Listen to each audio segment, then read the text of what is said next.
Hi friends, welcome to my YouTube channel. आज हम लोग बात करेंगे फोनेटिक्स के बारे में। What is phonetics? Phonetics is a study, it is a scientific study of sound speech. What is phonetics? It is a scientific study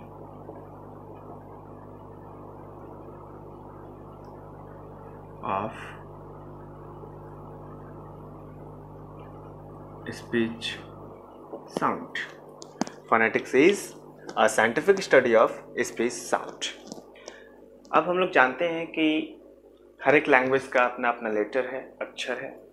ठीक उसी तरीके से we have 26 letters in English alphabet. ये सब कोई जानता है कि इंग्लिश अल्फ़ाबेट में 26 लेटर्स हैं and there are 5 vowels and 21 consonant. ये सब जानते हैं, लेकिन इस 26 लेटर्स के साउंड्स जो हैं वो कितने हैं? 44। 26 लेटर्स के साउंड कितने हैं? 44।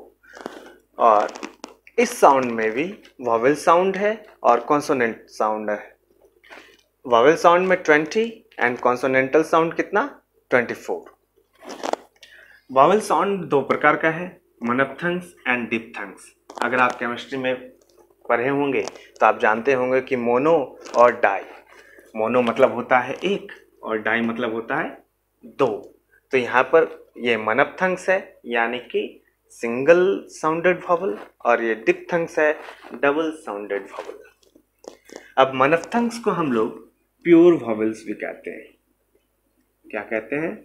प्योर वॉवल्स मोनोप्थंग्स को। और डिप्थंग्स को हम लोग क्या कहते हैं? Glides.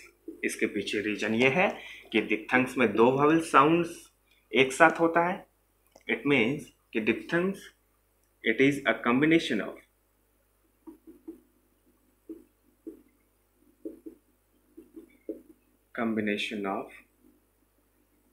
To vowel sounds.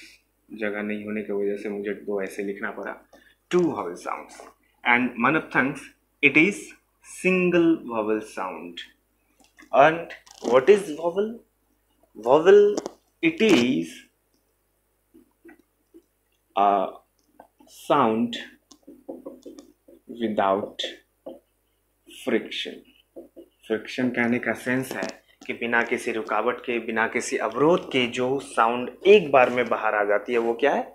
Vowel. जैसे आप बोलेंगे अ, ओ, ई, तो ये सारे के सारे क्या हैं? साउंड ऐसे हैं जो बिना फ्रिक्शन के बाहर आते हैं और वो क्या कहलाता है? वॉवल। नाउ मोनोप्थंग्स कितने? 12। इस 12 में से भी 6 शॉर्ट साउंडेड है और 6 लॉन्ग साउंडेड है। शॉर्ट साउंडेड और लॉन्ग साउंडेड। अब यहाँ पर देखेंगे कि शॉर्ट साउंडेड में क्या क्या। तो पहला है अ। इसको हम लोग स्वा भी कहते हैं। ये सिंबल स्वा का है, लेकिन इसका साउंड क्या है? अ। ये शॉर्ट साउंड है अ और ये लॉन्ग साउंड है अ।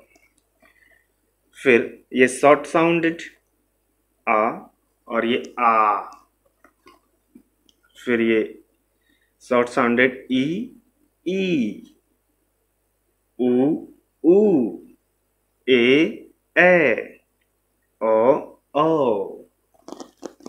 तो ये शॉर्ट साउंडेड थे जहां पर हमें एकदम शॉर्ट बोलना है, और लॉन्ग साउंडेड क्या है? जहां पर हम लंबा खींचते हैं, वो लॉन्ग साउंडेड हुआ। जैसे हम लोग स्वरवर्ण में पढ़ते हैं, हिंदी व्याकरण की बात कर रहे हैं, हिंदी वर्णमाला में स्वरवर्ण है, तो स्वरवर्ण में हम क्या करते हैं? जो ह्रस्व होता है उसे लघु रखते हैं और जो दीर्घ होता है उसे क्या करते हैं? खींचते हैं। ठीक उसी तरीके से यहाँ पर ये शॉर्ट साउंडेड है और ये लॉन्ग साउंडेड है, जिसको खींचना होता है जिसके साउंड को। अब हम बात करेंगे डिप्थंग्स की, जिसे हम लोग क्या कहते हैं? ग्लाइड्स भी। डिप्थंग्स में देखिए इसी दोनों का मिश्रण है और कुछ नहीं है। इसी में से मिल करके ज्यादातर बना हुआ है सारे के सारे। देखिए अ और उ, ये क्या हो गया? अऊ।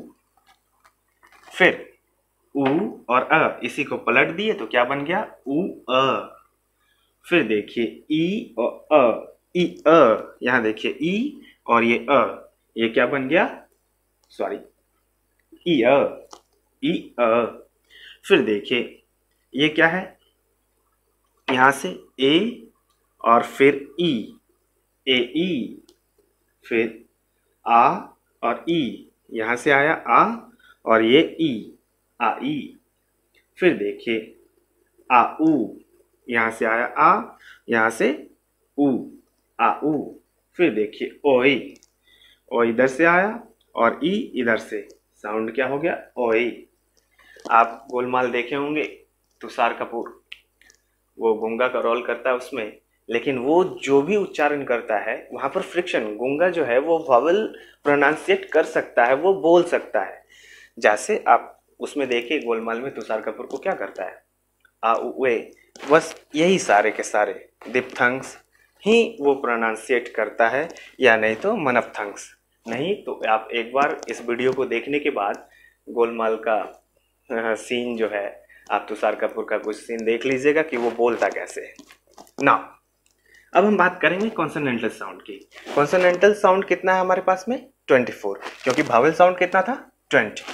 अब इसमें देखिए सिंबल है ये सारे के सारे, ब, ड, फ, ग, ह, क, ल, म, न, प, र, स, ट, भ, व।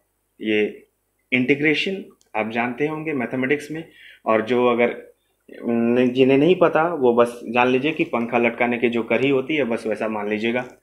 ये स एस एच के लिए है, यानी कि तालब बिशो। ये टी और इंटीग्रेशन का सिंबल एक साथ है, ये हो गया च, यानी कि सी एच और सी एच एच दोनों हो सकता है। फिर ये ठीठा की तरह थ, और ये क्या हो गया, टी एच के लिए। ये द, उल्टा ई लिख करके ऐसे लाइन खींचिए, या ये द, टी एच ई। फिर ये एन और जी का मिश्रण है जो हम लोग अंग करते हैं, एन जी के लिए अंग, इसको पढ़ते हैं अंग, इसको पढ़ते हैं थ, ये च, ये द, ये अंग, ये वाई के लिए ये ज, और यहाँ पे ये जो है जेड, ये फोर्स के साथ होगा ज, फिर ये नो फोर्स ज। तो ये कुछ फोनेटिक सिंबल्स थे। इसकी जरूरत इसलिए पड़ी थी क्योंकि अलग अलग देशों में अलग अलग एक्सेंट है, अलग अलग एक्सेंट होने की वजह से प्रोनाउंसिएशन में दिक्कत, तो उसे दिखाने के लिए इसकी ज़रूरत पड़ी थी। सो दोस्तों, अगर ये आपको हमारा वीडियो पसंद आया तो प्लीज़ लाइक एंड सब्सक्राइब, और इसके आगे एक्सप्लेनेशन नेक्स्ट वीडियो में होगा। तब तक के लिए धन्यवाद।